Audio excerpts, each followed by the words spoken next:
Hello welcome to day 3 of 25 days challenge. അങ്ങനെ ആ ഒരു വീക്കെൻഡും കഴിഞ്ഞു. ഇന്ന് വീണ്ടും തിങ്കളാഴ്ചയായി. ഇന്ന് ആക്ച്വലി ബ്രേക്ക്ഫാസ്റ്റിന് വേണ്ടിയിട്ട് ഞാൻ ഒന്നും പ്ലാൻ ചെയ്തിട്ടില്ല. അപ്പോൾ നമുക്ക് സിമ്പിളായിട്ട് ഉണ്ടാക്കാൻ പറ്റുന്ന ഒരു ബ്രേക്ക്ഫാസ്റ്റ് കാണാം. കുക്ക് ചെയ്യാൻ ടൈമില്ല, അല്ലെങ്കിൽ കുക്ക് ചെയ്യാൻ അറിയില്ല, പക്ഷേ ഹെൽത്തി ആയിട്ട് കഴിക്കുകയും വേണം, ഒരു വെയിറ്റ് ലോസ് ജേർണിയിലൊക്കെയാണ് നിങ്ങളെങ്കിൽ ഈ ഒരു ഓപ്ഷൻ ട്രൈ ചെയ്ത് നോക്കിക്കോളൂ. അത് മാത്രമല്ല, നമ്മൾ ഡയറ്റ് ചെയ്ത് തുടങ്ങി പിറ്റേ ദിവസം തന്നെ വണ്ടി വിളിച്ച് വരുന്നതാണ് ഷുഗർ ക്രേവിങ്സ്. അപ്പോൾ എനിക്കിത് കഴിക്കുമ്പോൾ ഒരു ഡെസേർട്ടൊക്കെ കഴിക്കുന്ന പോലെ തോന്നാറുണ്ട് കേട്ടോ. അപ്പോൾ എനിക്ക് ഈ ക്രേവിങ്സ് ഒക്കെ നന്നായിട്ട് കൺട്രോൾ ചെയ്യാൻ പറ്റിയിട്ടുണ്ട്. സോ നമുക്ക് ആദ്യം വേണ്ടത് ചിയാ സീഡ്സ് ആണ്. ഇവിടെ ഞാൻ 2 ടേബിൾ സ്പൂൺ ചിയാ സീഡ് മിൽക്കിൽ സോക്ക് ചെയ്തതാണ്. ചിയാ സീഡ്സിൻ്റെ അളവ് കൂടാതെ നോക്കണം. നല്ലതാണെന്ന് കരുതിയിട്ട് ഒരുപാട് ക്വാണ്ടിറ്റിയിലൊന്നും നമുക്ക് എടുക്കാൻ കഴിയില്ല. അതിലേക്ക് ഞാൻ ആഡ് ചെയ്ത് കൊടുക്കുന്നത് ഹാഫ് ആപ്പിള്, ഒരു ചെറിയ ബനാന, 2 ഡേറ്റ്സും കൂടെയാണ്.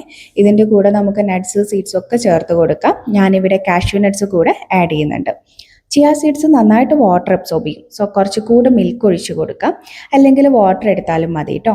ഇനി ഇത് നന്നായിട്ടൊന്ന് മിക്സ് ചെയ്തിട്ട് ഒരു 4 മണിക്കൂറൊക്കെ ഫ്രിഡ്ജിൽ വെച്ചിട്ട് കഴിക്കണം. അടിപൊളിയാണ്. അപ്പോൾ ഇന്നത്തെ എൻ്റെ ബ്രേക്ക്ഫാസ്റ്റ് ഇതായിരുന്നു. എല്ലാവരും ഒന്ന് ട്രൈ ചെയ്ത് നോക്കിക്കോളൂ. ഇനി നമുക്ക് നാളെ കാണാം കേട്ടോ. ബൈ.